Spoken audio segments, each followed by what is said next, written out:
TR Balu அம்மா அவருடைய இந்த 4 புத்தகங்களை வெளியின்ற நிகழ்ச்சியில் பங்கேற்பதில் மிகுந்த மகிழ்ச்சி அடைகின்றேன். சேலம் மாநாட்டை மிகச்சிறப்பான ஒரு வெற்றி மாநாட மாற்றி காட்டிய உங்கள் அத்தனை பேருக்கும், ஒருங்கிணைத்து உங்கள் அத்தனை பேருக்கும், இளைஞரணி தம்பிமார்களுக்கும் இந்த நேரத்தினுடைய நன்றியை நான் மீண்டும் தெரிவித்துக் கொள்கின்றேன். சேலத்தில் லட்சோப இளைஞர்கள் கூடிய நம்முடைய கழக இளைஞரணி மாநாட்டிற்கு பிறகு நாம் அனைவரும் ஒன்றாக பங்கேற்கின்ற முதல் நிகழ்ச்சி, அதுவும் இந்த அரங்கம் புதுப்பிக்கப்பட்டு நடக்கின்ற முதல் நிகழ்ச்சி என்று நினைக்கின்றேன். எனவே அதற்கும் இந்த நேரத்தில் நம்முடைய பொருளாளர்களுக்கு வாழ்த்துக்களையும் பாராட்டுகளையும் நான் தெரிவித்துக் கொள்கின்றேன். இந்த நேரத்தில் நான் அவருக்கு நன்றி கூற கடமைப்பட்டுள்ளேன். ஏனென்றால் இளைஞரணி மாநாடு மிகப்பெரிய ஒரு வெற்றி மாநாடு நடத்தி காட்டியிருக்கின்றோம். அதற்கான செலவு முழுக்கவும் பொருளாளராக அவர் தான் எங்களுக்கு கொடுத்திருக்கின்றார். பாதை மாறா பயணம் அப்படிங்கிற அந்த புத்தகத்திற்கு நம்முடைய முதலமைச்சர் அவர்கள் எழுதியிருக்கக்கூடிய அணிந்துரையில் பாலு அவர்கள் கலைஞருடைய தொண்டரா, தோழரா, உடன்பிறப்பா, செல்லப்பிள்ளையா, பற்றாளரா என எண்ணுகிற அளவுக்கு எல்லாம் கலந்த கலவையாக இருக்கிறார் பாலு என்று எழுதியுள்ளார்கள். இங்கே குறிப்பிட்டு பேசினார்கள்.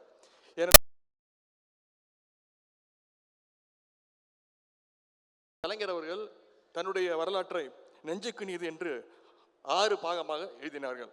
கலைஞர் வழியில் தன்னுடைய அரசியல் பயணத்தை பாதை மாறா பயணம் என ஒவ்வொரு பாகமாக பாலுமாமா வெளியிட்டு வருகின்றார். அது மட்டுமல்ல, நம்முடைய முதலமைச்சர் அவர்கள் சில ஆண்டுகளுக்கு முன்பு உங்களில் ஒருவன் என்ற நூலை வெளியிட்டார்கள். அந்த புத்தகம் ஆங்கிலத்தில் ஒன் அமங் யூ என்று வெளியானது. கலைஞர் வழியை மட்டுமல்ல, நம்முடைய பாலுமாமா அவர்கள் நம்முடைய தலைவர்கள் வழியை பின்பற்றி தன்னுடைய பாதை மாறா பயணம் புத்தகத்துடைய முதல் 2 பாகங்களையும் ஆங்கிலத்தில் வெளிக்கொண்டு வந்துள்ளார்.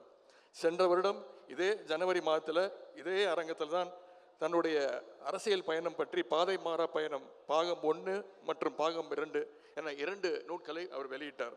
இந்த ஆண்டு ஜனவரி மாதம் உரிமை குரல், my voice for the voiceless, பாதை மாறா பயணம் பாகம் 3, த மேன் அண்ட் மெசேஜ் என 4 புத்தகங்களோடு இந்த முறை நமக்கு கொடுத்திருக்கிறார். டிஆர் பாலு மாமா அவர்களை நான் பிறந்த குழந்தையிலேருந்து எனக்கு தெரியும். என்னை தூக்கி வளர்த்தவரில் அவரும் மிக மிக முக்கியமானவர். கோபாலபுரத்தில் தான் வளர்ந்ததெல்லாம். முத்தமிழறிஞர் கலைஞர்களுடைய அன்புக்குரிய தம்பி, நம்முடைய முதலமைச்சர்களுக்கு உற்ற தோழர். தலைமை என்ன சொல்கின்றதோ அதை அப்படியே ஏற்று செயல்படுகின்ற ஒரு செயல் வீரர்.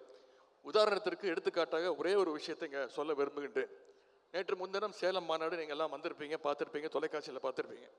தலைவர் அவர்கள்கிட்ட நான் நீங்கள் ஒரு மாலை 5:30 வாங்க, ஒரு 6 மணிக்கெல்லாம் உங்களுக்கு நாங்கள் மைக் கொடுத்துட்றோம், 6:30 மணிக்கு நீங்கள் கிளம்பி பேசிட்டு கிளம்பி போயிடலாம் அப்படின்னு நான் வாக்குறுதி கொடுத்துருந்தேன். காலை 9 மணிலேருந்து ஆரம்பித்து அத்தை கனிமொழி அவர்கள் தான் நம்முடைய கொடியை ஏற்றுறாங்க. மாணவரணி செயலாளர் மாநாட்டை திறந்து வச்சாங்க. கலை நிகழ்ச்சி 22 பேச்சாளர்கள் பேசுனாங்க. இல்லை ஆளுக்கு 10 நிமிஷம் அப்படின்னு. தலைவர் அங்கேருந்து கிளம்பிட்டாரு. அப்போவும் பேச்சாளர்கள்லாம் பேசிக்கிட்டு இருந்தாங்க. மேடைக்கு வந்துட்டாங்க. அதன் பிறகு ஒவ்வொருத்தராக நாங்கள் சீக்கிரம் முடிக்கணும். அரை மணி நேரத்தில் 7 பேர் பேசி முடிக்கணும். அவள் தான் தலைவருக்கு 5:30 மணி அளவில் 5:45 மணி அளவில் கொடுக்க முடியும். அப்பொழுது அண்ணன் தயாநிதி மாறன் பேசிகிட்டு இருக்கும்பொழுது அவர்கிட்ட கொண்டு போய் சீட்டு கொடுத்தோன்னே அவர் கோச்சிக்கிட்டார், செல்லமாகவே கோச்சிக்கிட்டார். என்ன நிப்பாட்ட சொல்கிறீங்களா அப்படின்னு. அதே மாதிரி அண்ணன் ஆராசன் அவர்கள் 10 நிமிஷம் முடிக்க சொன்னேன். அவர் பேசிக்கிட்டே இருந்தார். ஒரு 12-13 நிமிஷம் பேசினார். ஆனால் அந்த அளவுக்கு ஒரு எழுச்சி உரை. அதன் பிறகு கனியத்தை துணை பொதுச்செயலாளர் கனிமொழி அவர்கள் பேச ஆரம்பித்தாங்க. என்று கேட்டாங்க, எத்தனை நிமிஷம் பேசணும்னு. நீங்கள் பேசுங்க அப்படின்னு சொல்லி, ஆனால் கரெக்டாக 10 நிமிஷத்தில் முடிச்சுட்டாங்க. அதன் பிறகு நான் பேச வேண்டியது, நான் கிட்டத்தட்ட ஒரு 22-23 நிமிஷம் பேசினேன். அதன் பிறகு பாலுமாமா பேச இல்லையா அப்படின்னு நினச்சிக்கிட்டே இருந்தோம். மைக்கை பிடிச்சாரு. வந்த அனைவருக்கும் என்னுடைய நன்றி வணக்கம் சொல்லிட்டு வந்துட்டார். அதற்காகவே ஒரு கோடி, அந்த அளவிற்கு தலைவர் உடனே அவர் சொன்ன நேரத்திற்கு அவர் அனுப்பணும். தலைவர் என்ன விரும்புகிறாரோ அதை செய்யணும் அப்படிங்கிறதுல நம்முடைய பாலுமாமா அவர்கள் எப்பொழுதுமே தலைவர் என்ன நினைக்கிறாரோ அதை செய்து முடிப்பவர் நம்முடைய டிஆர் பாலுமாமா அவர்கள்.